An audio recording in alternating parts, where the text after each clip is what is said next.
khususnya puasa,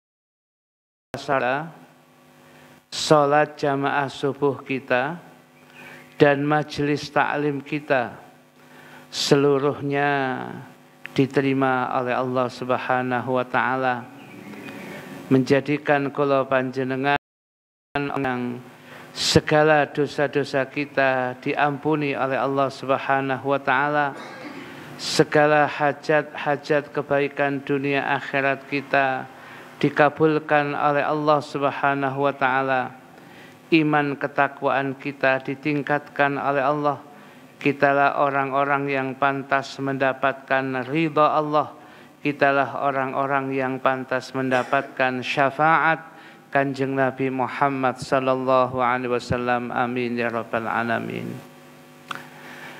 Hadirin hadirat sekalian yang dimuliakan oleh Allah, Al-Imam Al-Khatib Asy-Syarbini dalam tafsir beliau As-Sirajul Munir, beliau pernah menuliskan dalam kitabnya tersebut,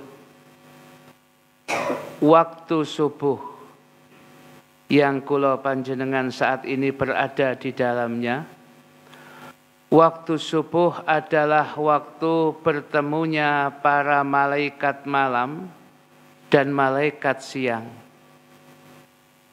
Merekalah para malaikat yang akan kembali ke langit dan baru datang dari langit.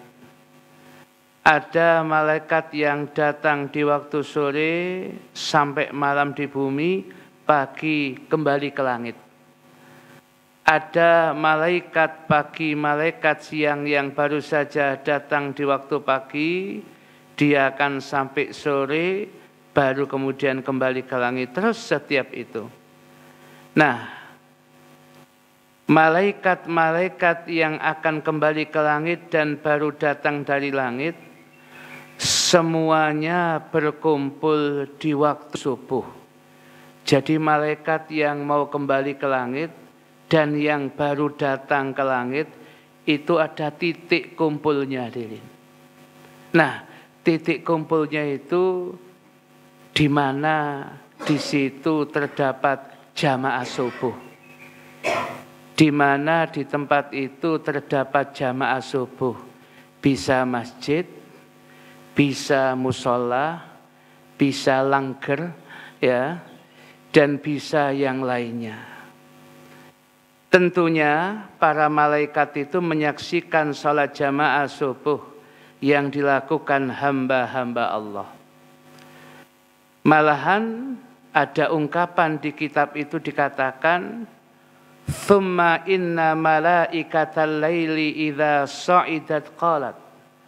Kemudian sesungguhnya malaikat-malaikat malam yang sudah bertugas di waktu malam hendak kembali, ketika mereka naik dan melaporkan apa yang dilakukan manusia, mereka mengatakan di hadapan Allah, padahal Allah Maha Tahu, "Ya Rabbi, inna tarakna ibadaka yusalluna laka." Wahai Tuhanku, sesungguhnya kami tinggalkan hamba-hamba Panjenengan ya Allah, mereka sedang melaksanakan salat subuh untuk mencari keridhaan-Mu ya Allah. Wa taqulu malaikatun nahar, dan kemudian malaikat pagi, siang, yang sore kembali kepada Allah pun mereka mengatakan kepada Allah, Rabbana innana ataina, wahai Tuhan kami, sesungguhnya kami telah datang di waktu pagi ibadaka kepada hamba-hambamu, wahum yusalluna, mereka sedang melaksanakan jamaah subuh ya Allah.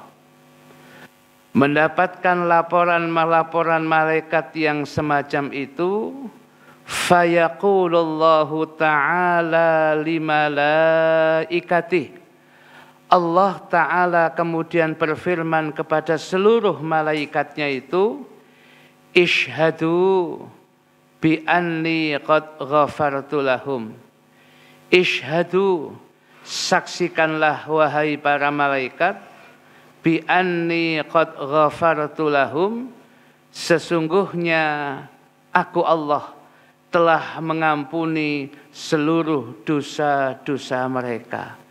Dados siapapun yang saged jamaah subuh pulang dari mushola, dosa-dosanya diampuni oleh Allah, termasuk kula panjenengan.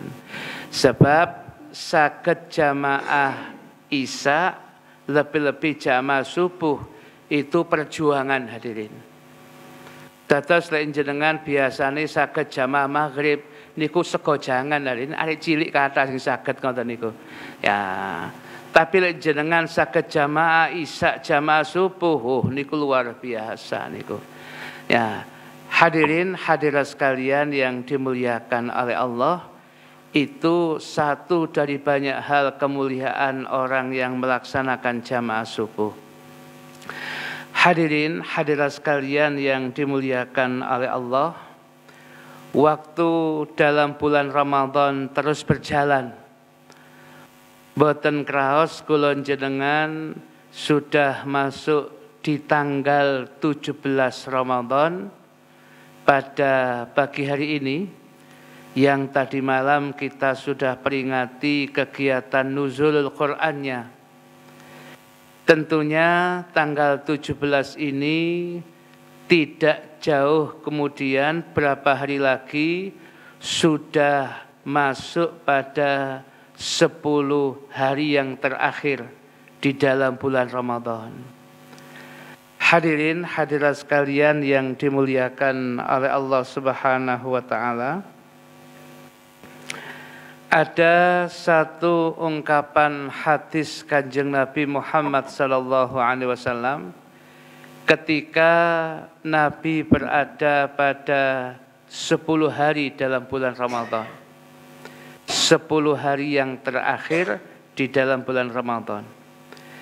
Hadisnya dalam ungkapan hadis Sahih Bukhari dalam kitab bab i'tikaf, di dalam kitab hadis Bulughul Maram, dawuhipun Sayyidatuna Aisyah radhiyallahu anha, beliau bercerita tentang sosok Gusti Kanjeng Nabi ketika berada di 10 hari yang terakhir.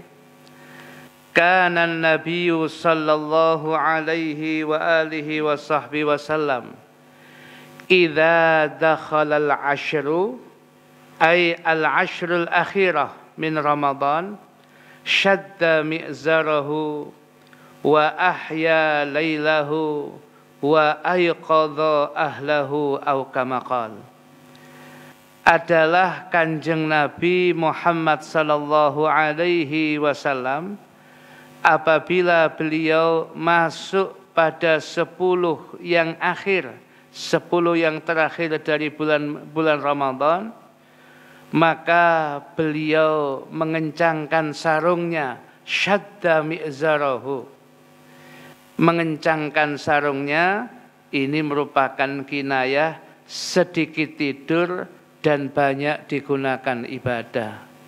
Sementara kan singkata kan tambah kerukupan sarung hadirin. Ya niki. Kanjeng Nabi niku mengencangkan sarungnya cek mboten saged tilem. Ya, dan banyak digunakan ibadah.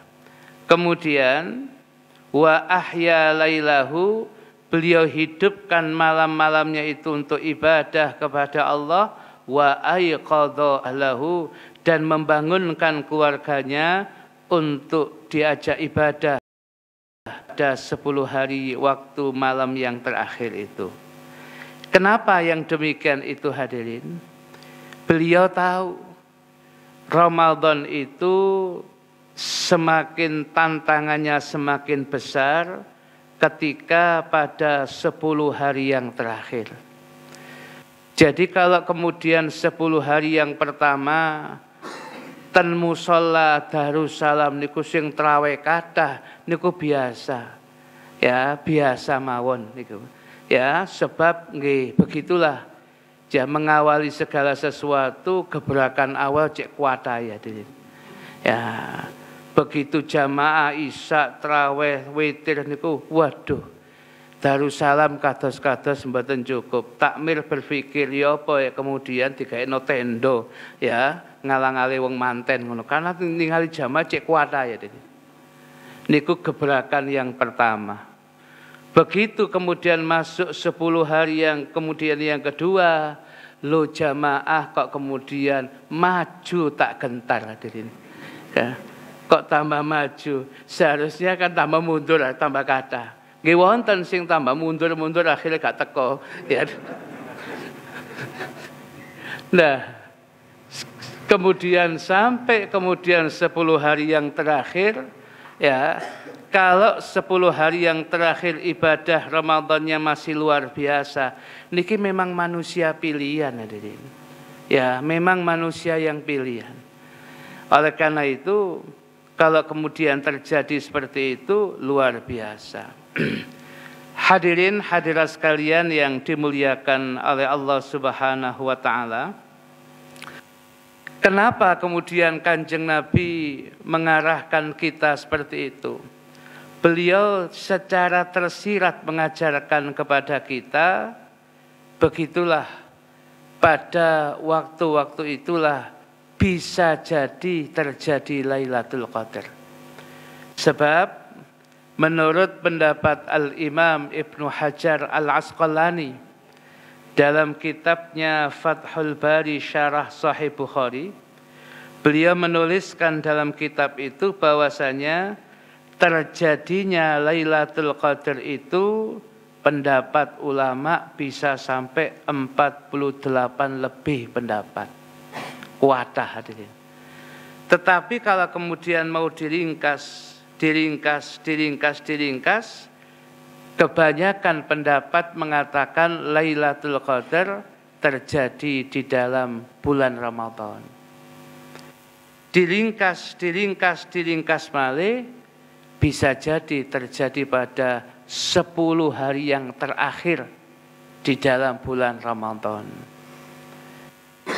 Tetapi kapan terjadinya pada 10 hari yang terakhir ini? Memang disembunyikan oleh Allah Subhanahu wa taala. Supaya apa? Ada tujuannya. Ya.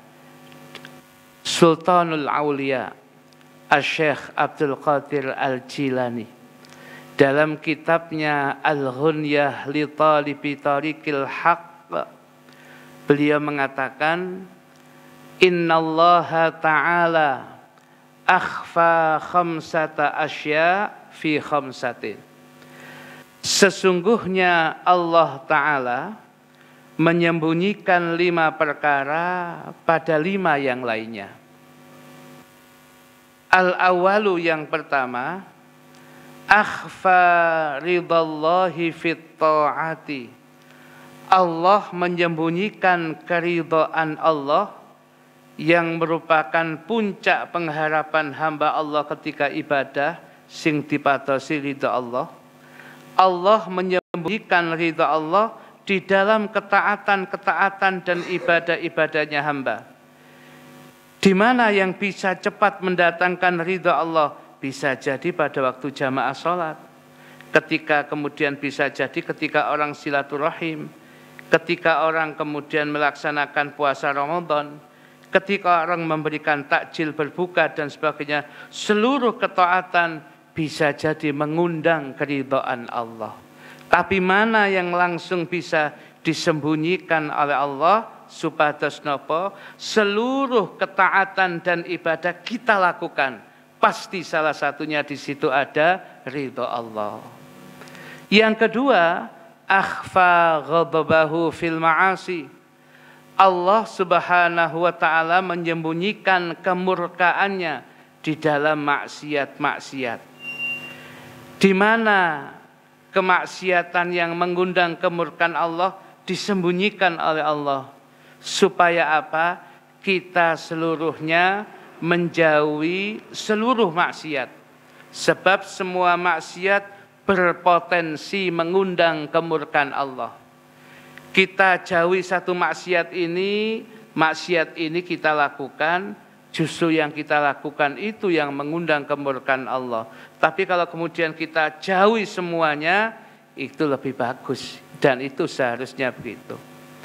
Yang ketiga, akhfas salatal wusta fis salawati, Allah menyembunyikan salat yang terbaik dari 5 waktu itu namanya salatal wusta, salat yang tengah-tengah. Itu di dalam 5 kali kita salat. Mana yang kemudian dinamakan salat wusta? Macam-macam pendapat ulama. Tapi kebanyakan ada yang mengatakan salat asar. Tetapi ada juga yang mengatakan salat subuh, hadirin. Tapi lepas daripada itu, asal 5 salat kita lakukan, apalagi dengan berjamaah, pasti salah satunya di situ ada salat al-wusta. Dawuhipun Al-Quran, hafidhu alas salawati was salatil wusta wa qumu lillahi qanitin. Jagalah salat 5 waktu, khususnya salatil wusta. Mana salatil wusta? Salat yang tengah. Asal 5 salat kita jaga, pasti salah satunya salatil wusta. Akhfa waliyahu fi khalqih. Allah Subhanahu wa ta'ala menyembunyikan kekasihnya di dalam makhluknya. Artinya, wali-wali Allah, kekasih-kekasih Allah itu ada yang masyhur, ditampakkan oleh Allah, tapi lebih banyak lagi yang mastur, disembunyikan oleh Allah. Yang masyhur, Al-Maghfurlah Mbah Yai Hamid Pasuruan. Yang masyhur, Al-Habib Soleh Tanggul, Jember. Yang masyhur, Abuya Sayyid Muhammad Alawi Al-Malikil Hasani.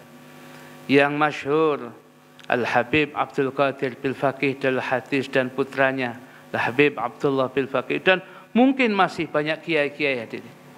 Banyak ulama, Mbah Yai Muksin Makbul dan sebagainya. Mungkin itu yang masyhur.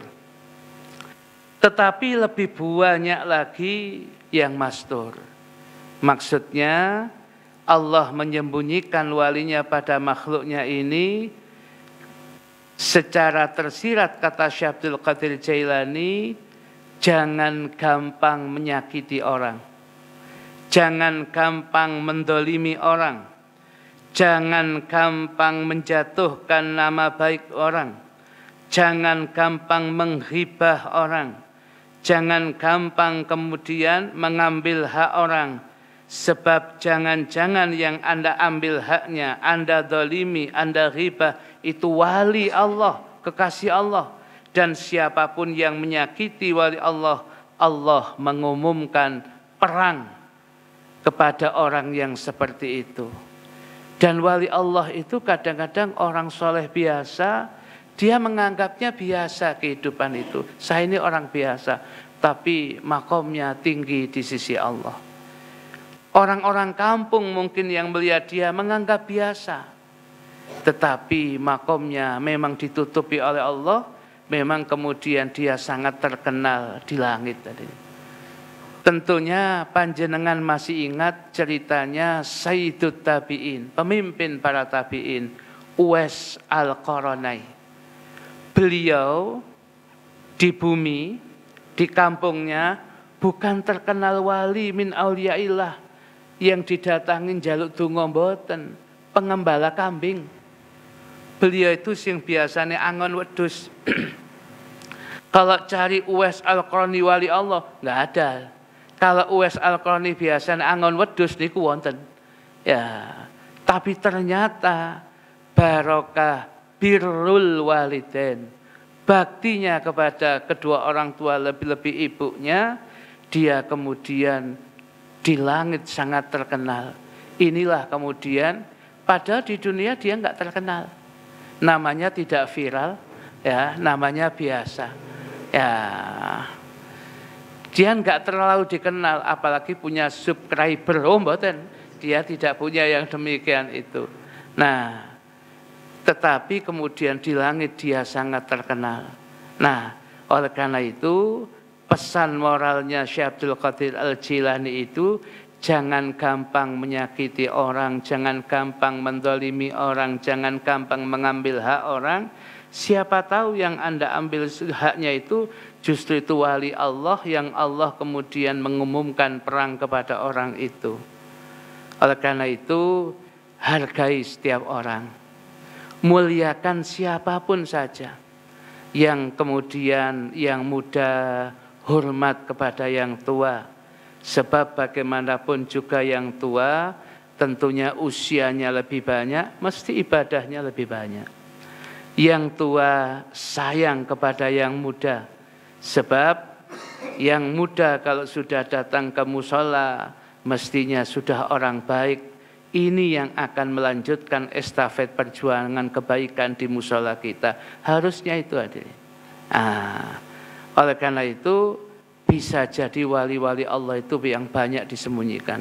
Kata ibu-ibu dan bapak-bapak bisa jadi di antara jenengan ada yang wali-wali Allah. Ya, ada bisa jadi wali murid, wali daya, wali mukminin, amin. Ini. Yang kelima hadirin, akhfa lailatul qadri fi syahri Ramadan. Allah menyembunyikan Lailatul Qadar. Lah ini hadirin. Sesuai dengan pembicaraan kita, Allah menyembunyikan Lailatul Qadar di dalam bulan Ramadan. Kapan datangnya Lailatul Qadar itu? Bisa di awal, bisa di tengah, bisa di akhir Ramadan. Di tanggal-tanggal berapapun, itu sak kersane Gusti Allah, memang haknya Allah.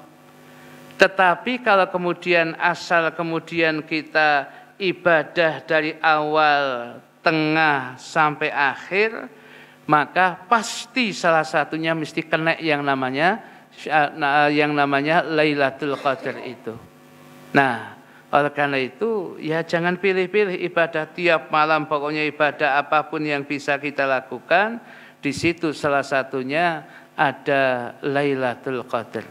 Nah, hadirin hadirat sekalian, disembunyikan ini supaya kita ibadah tiap malam istiqomah. Supaya ibadah kita ajak tiap malam dalam rangka mencari yang namanya Lailatul Qadar ini. Kalau kemudian dia bana-bani, ibu-ibu, bapak-bapak niki, Lailatul Qadar nggih malam 17, waduh malam 17 musala Darussalam hadirin. Ya, tiang kuwatah pun sampai tak ambil ku ya apa ya carane wis kuwatah niki. Ibu-ibu gak cukup ten jopo-jopo. Ya, semuanya kuwatah jamaah niki. Ya. Tapi begitu setelah malam Lailatul Qadar besoknya sepi hadirin. Tanggal 19 nggih sepi, yang selanjutnya sepi. Napa? Wis saleh. Wis saleh Lailatul Qadar. Ya, tambah oleh pisan ki wis susuk ambek umurku. Ana susuk barang hadirin. Ya, kalau sudah begitu ya akhirnya gak semangat ibadah. Disembunyikan yang semua ini disembunyikan supaya apa? Supaya dari awal, tengah, akhir kita ibadahi semua, pasti salah satunya di situ ada Lailatul Qadar. Hadirin hadirat sekalian yang dimuliakan oleh Allah, dalam ungkapan kitab Sabilul Idtikar,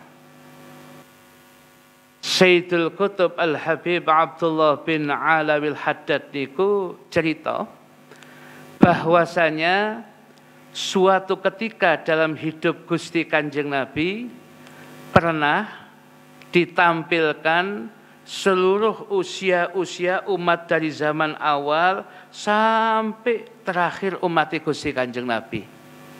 Kanjeng Nabi ningali ada umat yang usianya 1000 tahun. Ada yang kemudian usianya 2000 tahun. Ada yang usianya 1500 tahun. Ada yang usianya 500 atau 400 tahun. Ada yang kemudian baru balik, niku usia 100 tahun. Awet dhewe 100 tahun sampun kewu tadi. Niki tas balik iku umur 100 tahun. Ya. Nah, Begitu sampai dengan umat Gusti Kanjeng Nabi, ma baina sittin au sab'in wa aqalluhum man yajuzu dzalik.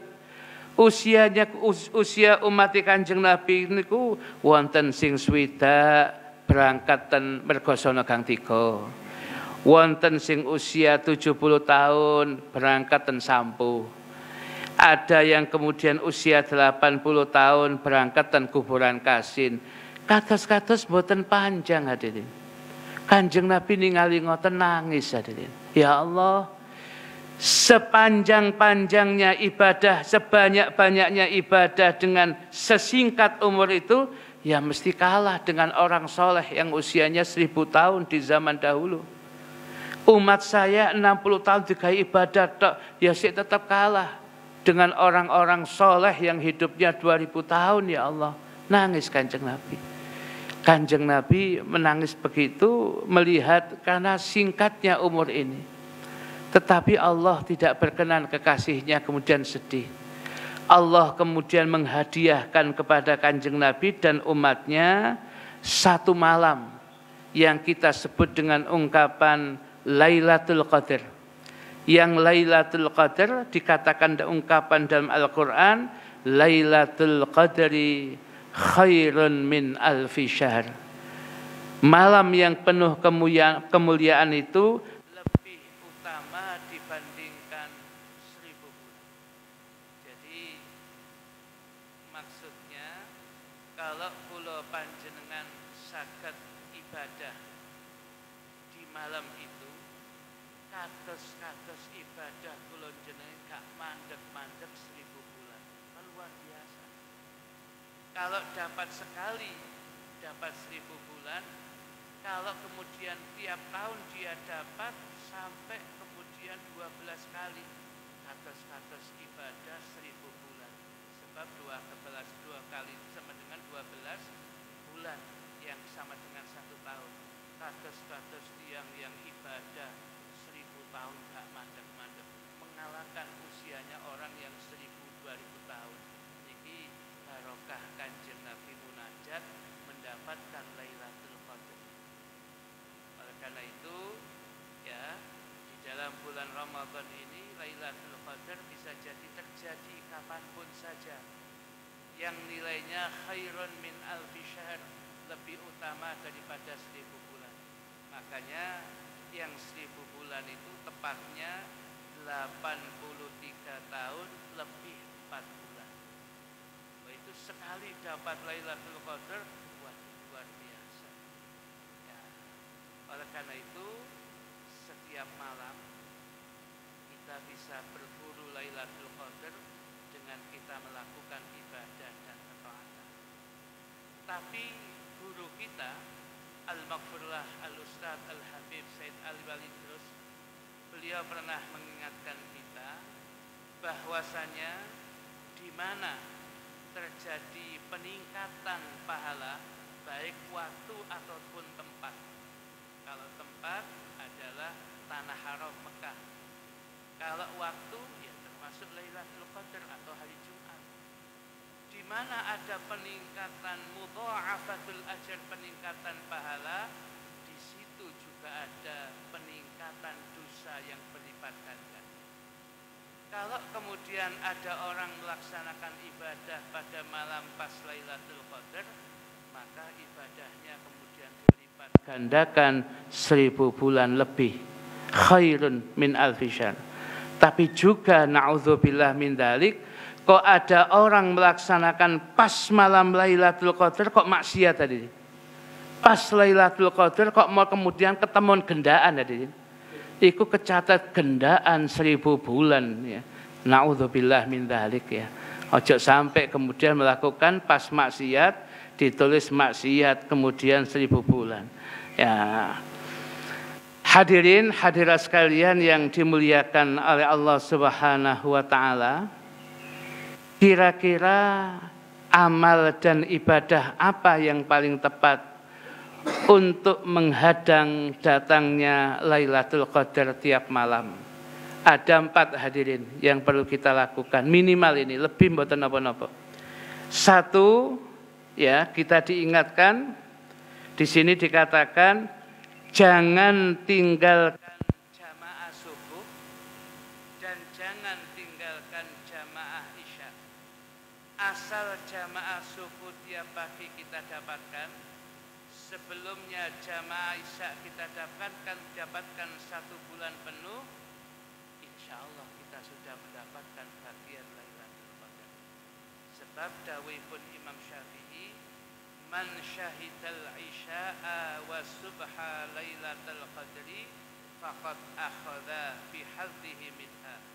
Barang siapa yang melaksanakan salat isya jamaah, salat subuh jamaah, pas malam itu adalah Lailatul Qadar, maka sungguh dia sudah mengambil bagian daripada ganjaran dan pahala Lailatul Qadar itu. Niku hadirin. Asal isya jamaah, subuh jamaah dipegang, maka di situ kita sudah mendapatkan bagiannya Lailatul Qadar. Sebab dalam ungkapan hadis yang lain, Al-Imam Al-Khatib Al-Baghdadi menandaskan orang yang bisa jamaah isya kados tiang melaksanakan qiyamul lail nisfal lail, separuh malam. Jadi lewong saged jamaah isya niku kados tiang niku melaksanakan qiyamul lail separuh malam. Kalau kemudian dia bisa jamaah subuh, kados dia ini bisa melaksanakan qiyamul lail ya semalam suntuk hari. Jadi memang luar biasa pahalanya jamaah isya, jamaah subuh. Makanya kalau kemudian mana yang harus saya dahulukan, tahajud saya atau subuh saya? Jawabannya saged dua-duanya.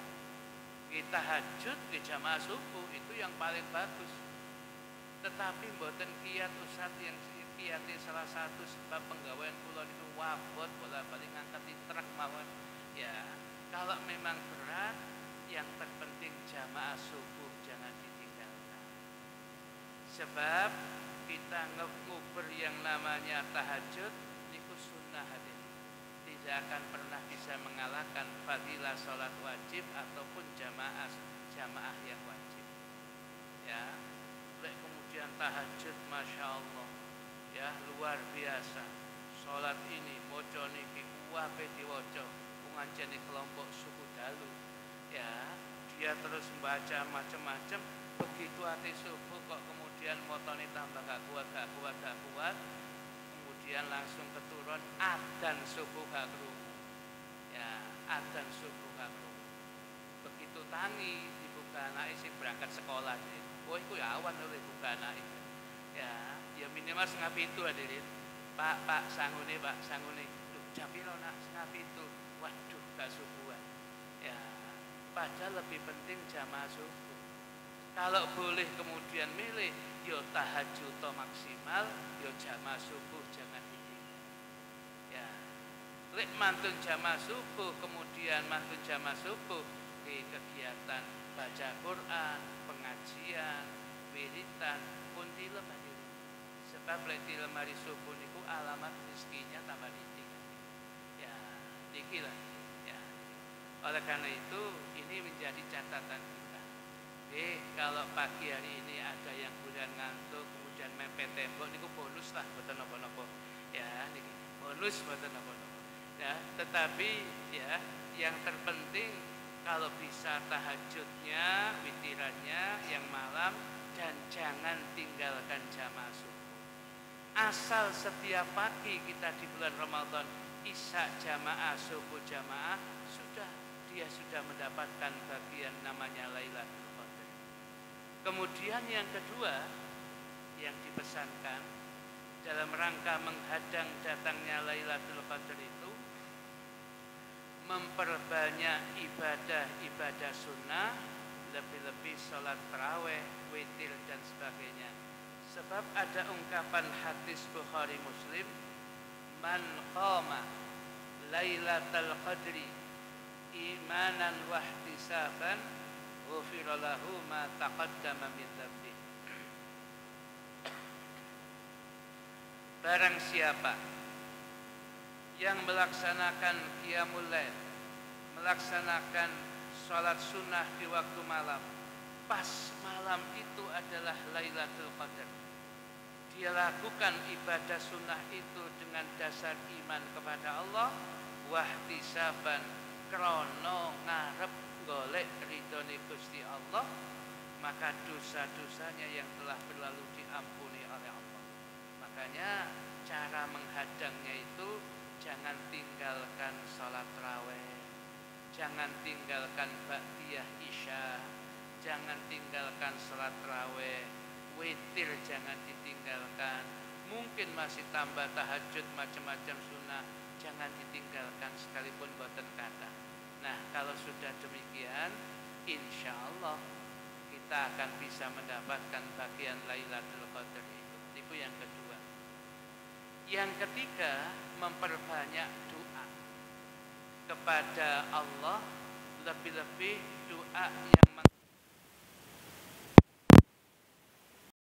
Dawibun Imam Sufyan Ats-Tsauri, ad-du'a'u fi hadhihi lailah ahabbu ilayya min kathratis shalah.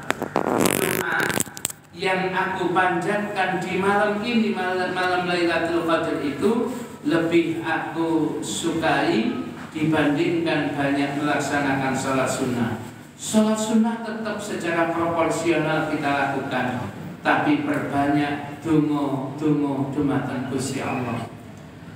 Pertanyaan Sayyidatuna Aisyah radhiyallahu anha kepada Gusti Kanjeng Nabi, ya Rasul, andai suatu malam perasaan saya inilah malam Lailatul Qadar, saya bisa mendapati Lailatul Qadar, maka doa apa yang perlu saya baca? Dawuhipun Sayyidatuna Kanjeng Nabi kepada Sayyidatuna Aisyah, ucapkanlah ini Aisyah, Allahumma innaka afun tuhibbul afwa fa'fu anni.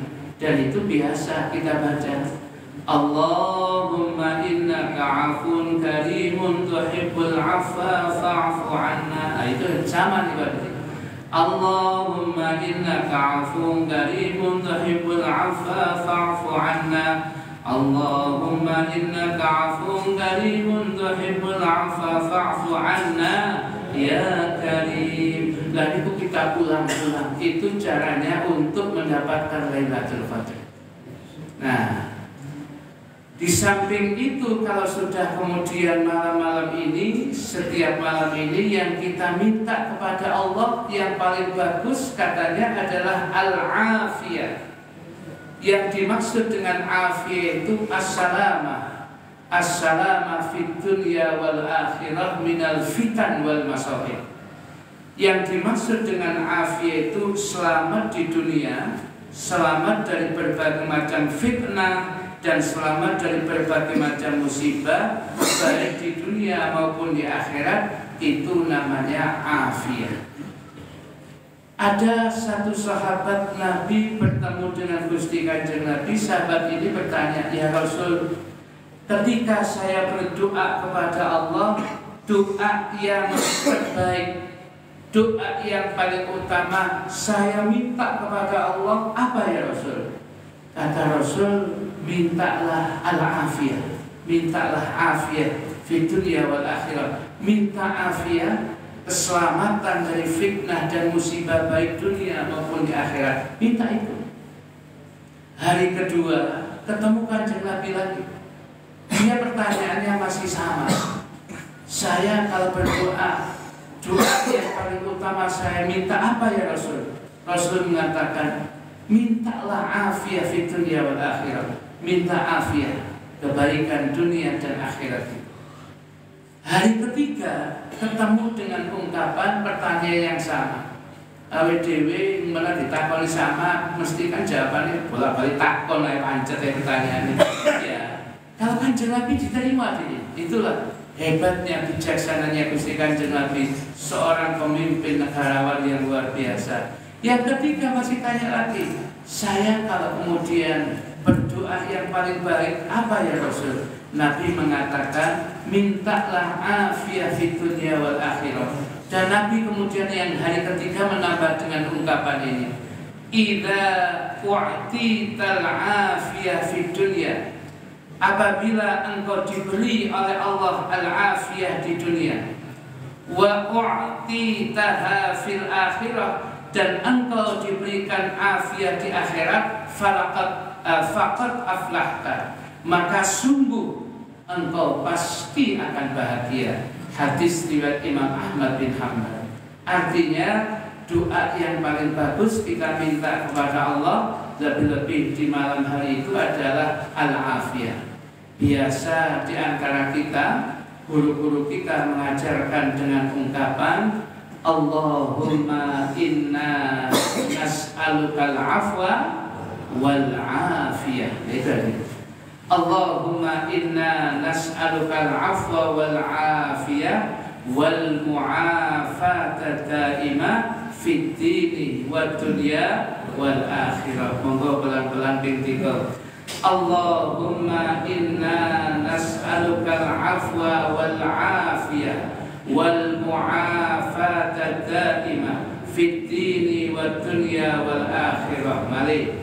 Allahumma inna nas'alukal afwa wal afiyah wal mu'afata daimah fid dini wad dunya wal akhirah. Sepindah balik. Allahumma inna nas'alukal afwa wal afiyah wal mu'afata daimah fid dini wad dunya wal akhirah. Itu yang kemudian kita doakan setiap malam. Dan kemudian zikir yang diijazahkan oleh guru kita Sayyidil Walid Al-Alamah Al-Ustadz Al-Habib Shalih bin Habib Ahmad Al-Idrus kepada kita agar kemudian mudah mendapatkan Lailatul Qadar, tiap malam membaca tasbihnya Nabiullah Yunus sebanyak 80 kali. Saya ulangi lagi, setiap malam membaca tasbihnya Nabiullah Yunus sebanyak 80 kali. Nah, tasbihnya Nabi Yunus ini ungkapannya La ilaha illa anta subhanaka inni kuntu minadh dhalimin. Monggo begitu.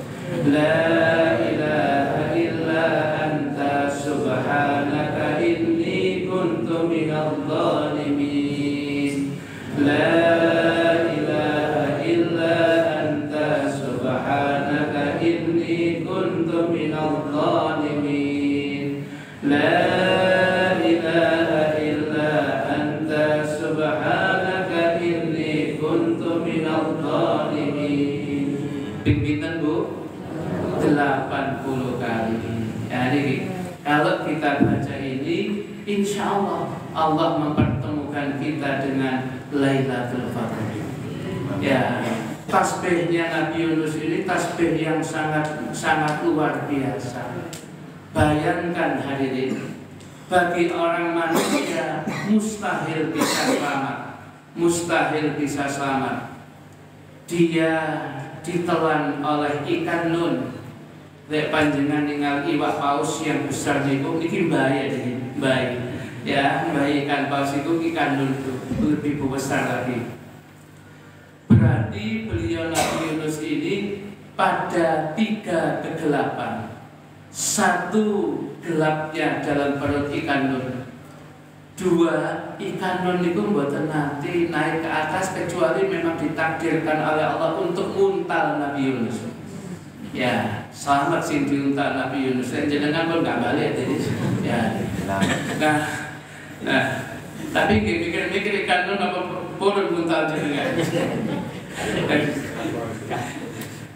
Nah, yang pertama gelapnya perut ikan nun. Yang kedua, ikan nun nggak pernah naik ke atas kecuali waktu itu. Jadi dia terus ada di dasar laut tadi. Ya, jadi gelapnya dasar.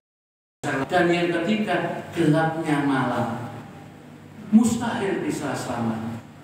Tapi pelan-pelan Nabi Yunus kemudian ya mendapatkan ilham untuk melakukan tasbih. Isinya tasbih tidak minta kepada Allah, sudah memuji Allah.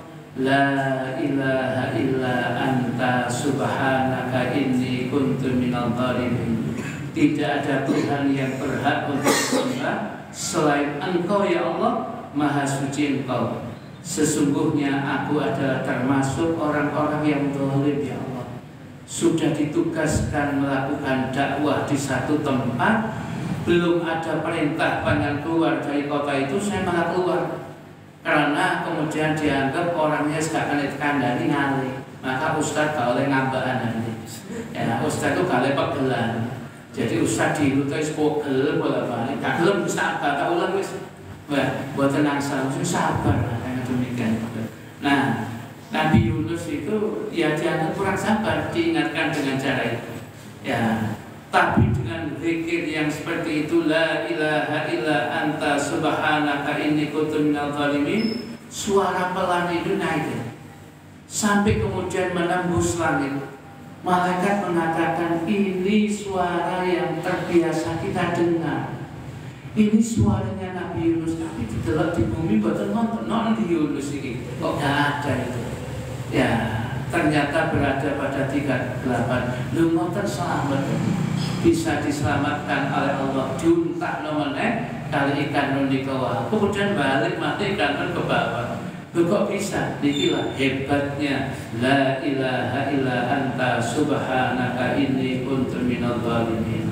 Maka sesumpek-sumpeknya orang harus kembali zikir kepada Allah, pakai zikirnya tasbih Nabi Yunus. Jenengan kok sumpah la ilaha illa anta subhanaka inni kuntu minal zalimin. Insyaallah ada solusi. Tanggal sampai saat ini kok THR durung teko. La ilaha illa anta inni kuntu minal zalimin. Mosok tak kerasa. Insyaallah begitu ini terus mau. Hadirin hadirat sekalian yang senantiasa dimuliakan oleh Allah, yang ketika itu zikir dan doa itu. Dan yang keempat, ya, penutup yang bisa kita sampaikan ini, hadisnya agak sedikit panjang tapi harus saya sampaikan. Mungkin panjenengan jarang mendengar hadis ini. Hadisnya riwayat Abu Ya'la, ditulis oleh guru kita Syekhuna Syekhina Abu Ya Sayyid Muhammad Alawi Al-Maliki Al-Hasani dalam kitabnya Dzikrayat wa Munasabat. Bagaimana bisa mendapatkan Lailatul Qadar? Dengan cara memberikan takjil atau makanan untuk orang yang berbuka puasa. Hadisnya coba panjenengan rasakan. Ya, ngerasa nabi kerumunan dia tidak ngatur mulai hilang dan berada di alam yang lain. Ya, jangan. Ya, hadisnya gitu. Man fattara sha'iman fi Ramadan, barang siapa yang memberikan berbuka puasa di dalam bulan Ramadan, datang kemudian berbuka puasa, datang waktu maghrib, kita berbagi makanan, kita berbagi minuman, tentunya dengan kemampuan kita masing-masing. Yang dia lakukan, dia memberikan makanan atau minuman itu min kasbin halalin, dari kerja dan jeripayahnya yang halal. Dicatat loh dari Mas Imam, kasbin kok dianggo kasbon. Kasbin modern min huruf jar niki majrur. Ya, min kasbin halalin, dari jeripayahnya yang halal. Pekerjaan halal apapun monggo panjenengan punya. Pokoknya pekerjaan halal semuanya mulia hadirin di sisi Allah. Sebab yang terpenting mencari halalnya itu. Nah, kalau kemudian dia bisa lakukan itu, salat alaihil malaikatu layali ramadhana kullaha, maka malaikat kemudian beristighfar, memohonkan ampun untuk orang itu pada malam-malam Ramadan seluruhnya. Malam itu panjenengan memberikan takjil berbuka, maka Anda didoakan, diistighfari oleh malaikat sepanjang malam. Ya, jadi kalau ini sudah dilakukan oleh ibu-ibu, alhamdulillah. Ya, tak nonton bung nih, alhamdulillah. Cuman pesene bapak-bapak nih ibu, ya menunya pun podo bu. Ya, ojo ben sulit diwantem kates to ae. Mbok variasi rada beda lah. Ya, ini buah-buahan itu masuk kates to. Buah tes to diantem. Saking sing ngapik sing imami kadang-kadang kok sulit kados Pak Muksin iki. Mungkin diantem kates itu. Nah, jadi kembali kepada bahasan kita, ya. Kalau kemudian kita memberikan takjil berbuka itu, maka malaikat semalam suntuk, bahkan sampai kemudian malam-malam berikutnya, malaikat itu beristighfar memohonkan ampun kepada orang ini. Satu itu. Yang kedua, wasafahahu Jibrilu Lailatul Qadri. Kalau pas satu malam ternyata Lailatul Qadar, yang orang itu sudah mengawalinya memberikan takjil berbuka puasa itu, dia akan mendapatkan musafahah, jabatan tangan dari malaikat Jibril. Saya ulangi lagi, kalau pas semalam itu adalah Lailatul Qadar, maka dia akan mendapatkan musafahah, jabatan tangan dari malaikat Jibril. Luar biasa, ya. Luar biasa yang demikian. Kula badhe tanglet dateng ibu-ibu mawon. Pinter-pinter ibu-ibu purun apa mendapatkan musafahah jabatan tangan Jibril, purun apa mboten Bu?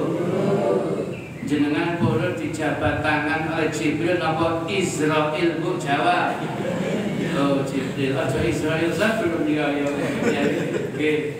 Nah, hadirin hadirat sekalian yang dimuliakan oleh Allah, setiap di antara kita yang malam itu melakukan ibadah mendapatkan musafahah jabatan tangan dari Jibril. Subhanallah. Nah, mungkin yang ada di antara kita bertanya, lah kalau yang dapat malam itu banyak Lailatul Qadar, apa gak kesel Jibril salaman itu? Loh, hadirin, yang namanya malaikat Jibril, yang namanya malaikat itu kan terbuat dari nur, cahaya. Dan di dalam ilmu fisika, kecepatan cahaya itu sangat luar biasa. Sampai teman-teman Sidogiri, pesantren Sidogiri itu pernah menghitung kelilingan bumi ini dengan kekuatan cahaya itu. Kalau begitu kesimpulannya mereka, apa itu satu detik malaikat bisa keliling bumi 8 kali karena kekuatan cahaya. Ini malaikat biasa loh. Lah Jibril kan jenderal malaikat. Ini sing catam loh, sing tas daftar loh. Ini bisa 8 kali kelilingan bumi. Lah ono jenderal. Ya, lebih daripada itu. Lek memberikan musafahah jabatan tangan ibu-ibu Darussalam kali bapak-bapak, oh gampang sekali. Kalau mau mencipta mulya Google Map jelas, oh langsung ada ini, ya jelas itu, coba itu, ya. Oleh karena itu, ya bagi malaikat Jibril sangat mudah. Yang ketiga ini, waman safahahu Jibrilu takthuru dumu'uhu wa yariqu qalbuhu. Dan barang siapa yang kemudian mendapatkan musafahah jabatan tangan dari Jibril, ada 2 tandanya. Orang yang malam itu mendapatkan musafahah jabatan tangan Jibril itu ada 2 tanda atau salah satu dari 2 ini ada. 1, takthuru dumu'uhu. Ya, malam itu dia gampang menangis. Begitu baca Quran, kok kemudian dia memang tidak tahu artinya yang pasti, tapi kurang lebih ayat ini tentang azab. Lu kok tahu nangis? Oh, Anda baru saja mendapatkan musafahah jabatan tangan dari Jibril. Wiritan dzikir la ilaha illa anta subhanaka inni kuntu minadh. Tahu-tahu keping nangis tadi. Oh, Anda mendapatkan Lailatul Qadar. Itu. Ya. Kemudian pas melaksanakan ibadah sholat, dalam sholatnya kemudian terbersit, ya Allah, digampang nangis Gusti Allah ngeten. Padahal piye mek mulai antok dalam laku aku. Ya, saiki ya sholat ya Allah. Nangis dia. Oh, Anda mendapatkan musafahah jabatan tangan dari Jibril. Kalau tidak begitu, wayariku qalbu, hatinya semakin lembut. Setelah peristiwa musafahah jabatan tangan itu, dia kalau mendapatkan pengajian, dia dengarkan, dia ambil manfaatnya, dia lakukan dalam kehidupan keseharian.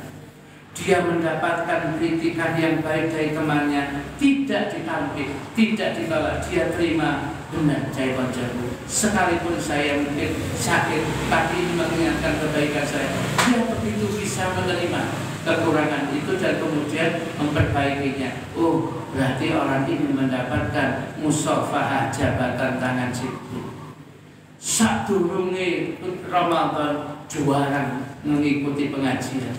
Begitu Ramadan banyak pengajian dia ikut, mantun Ramadan semakin banyak kegiatan pengajian dan semakin banyak ilmu yang dia lakukan. Berarti dia mendapatkan musafahah jabatan tangan dari Jibril.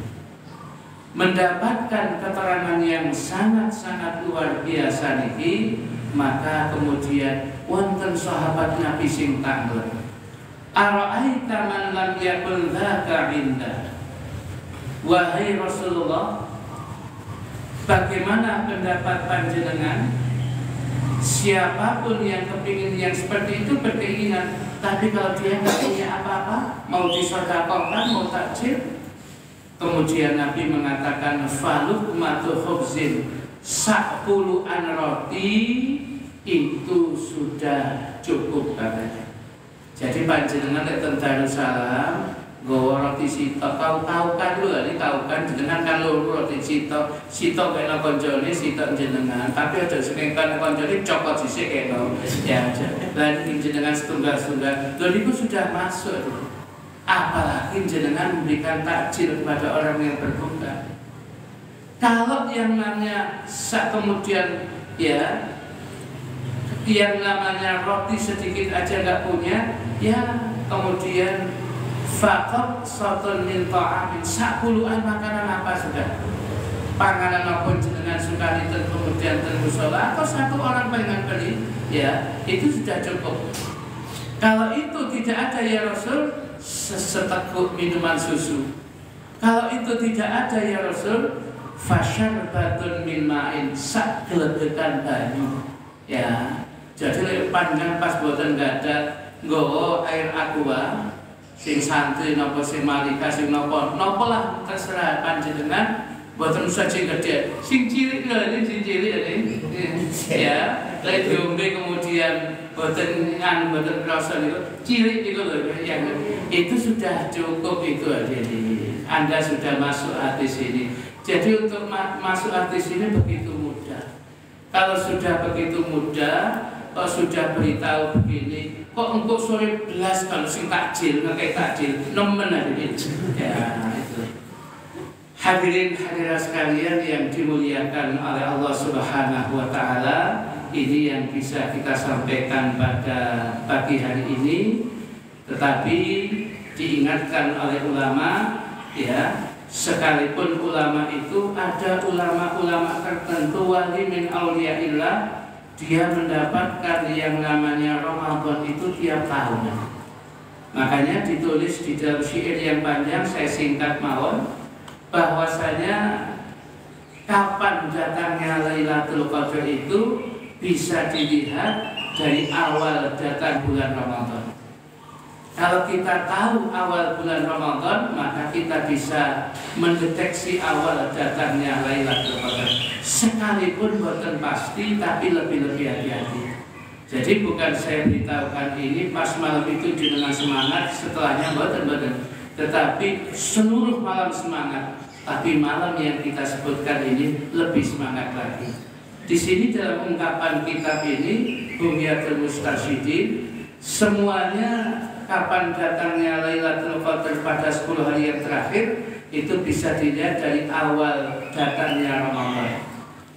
Dalam catatan ini fabil ahadi wal arbi'a fattasi'ah.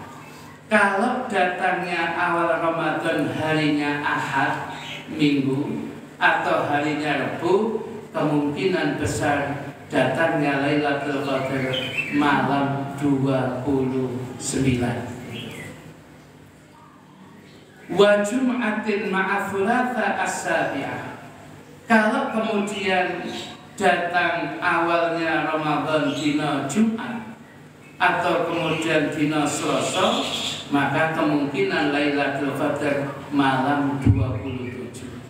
Kita puasanya hari apa awalnya? Selasa. Kalau Selasa kemudian insya Allah malam 27. Ada saudara kita wis Senin poso, berarti kemudian yang jadi patokan itu yang isbat pemerintah ini, karena itu yang kemudian paling mantap diikuti. Tengok itu sih kemudian gak ada puasa. Selasa nopo Senin ini Kamis sak mulai wonten mboten niku Yogyakarta Gunung Kidul. Ya wis traweh Kamis iki ya apa traweh apa meneh. Nah, jadi kalau kemudian datangnya puasa itu adalah Jumat atau Selasa, kemungkinan Lailatul Qadarnya malam 27. Kalau kemudian datangnya adalah malam pertama puasa Kamis, kemudian datangnya Lailatul Qadar Fahiyal Khamisah malam 25. Kalau kemudian awal puasanya Sabtu, maka kemudian kemungkinan Lailatul Qadarnya malam 27. Dan apabila datangnya awal puasa itu hari Senin, maka kemungkinan Lailatul Qadar malam 21. Itu kemungkinan, artinya tiap malam tetap kita gunakan ibadah maksimal, lebih malam 27 karena Selasa. Malam 27 kita lebih semangat lagi, sebab bisa jadi itulah Lailatul Qadar. Hadirin hadirat sekalian yang dimuliakan oleh Allah, ngapunten waktunya terlalu siang. Insyaallah akan kita sambung pada pengajian yang datang. Masih ada satu insyaallah kita akan membahas tentang zakat fitrah insyaallah. Sebelum kita tutup, Bapak Ibu ada yang mau tanya? Buat bercinta lo? Monggo Ibu.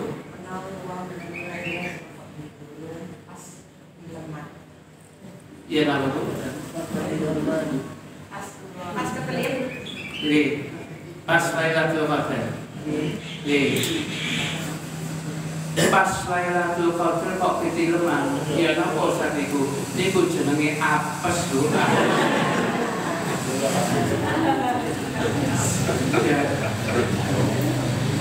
Nah, hadirin hadirat sekalian, makanya Lailatul Qadar itu dari awal malam itu berarti sampai mulai dari tenggelamnya matahari. Jadi panjenengan sudah dapat isya jamaah, dapat tarawih, witiran dan sebagainya. Mungkin gak sampai kemudian 14 bengi ketileman. Ya sudah dapat bagiannya, sampun sudah dapat bagiannya. Tapi bahasanya mendapatkan bagian itu yang betul sebanyak yang kemudian dia memang mencari untuk betul-betul mendapatkan Lailatul Qadar. Wis pokoknya oleh bagian tadi. Ya, oleh mulia, oleh berkat, oleh voucher macam-macam. Dan jenengan pokoknya mangan lah sebenarnya. Ya, pokoknya ditandai, pokoknya ikut lah ya demikian itu. Oleh karena itu kalau sudah kita berikan waktu, kita tahukan yang semacam ini, lek saged mboten keturun, lek saged ya. Ya jenenge menungso kalau mboten apa-apa ketileman. Tapi kalau bisa mumpung hadirin, karena 1000 bulan ini tidak setiap orang mendapatkan, kecuali orang-orang yang muwafaq diberikan tambahan taufik dan pertolongan Allah.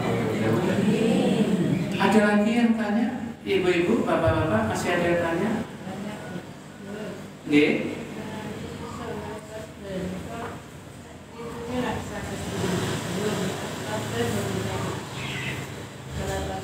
Nggih.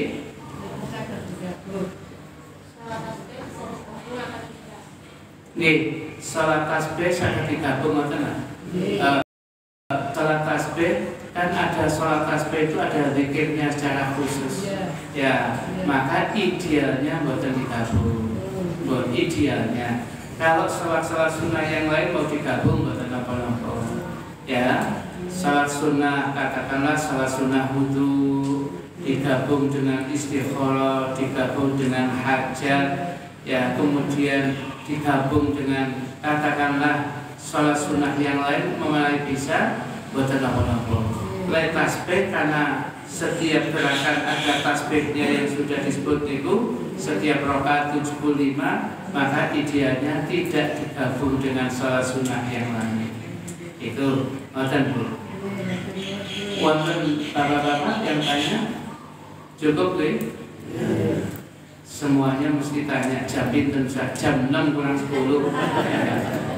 Bismillahirrahmanirrahim. Alhamdulillahirabbil alamin.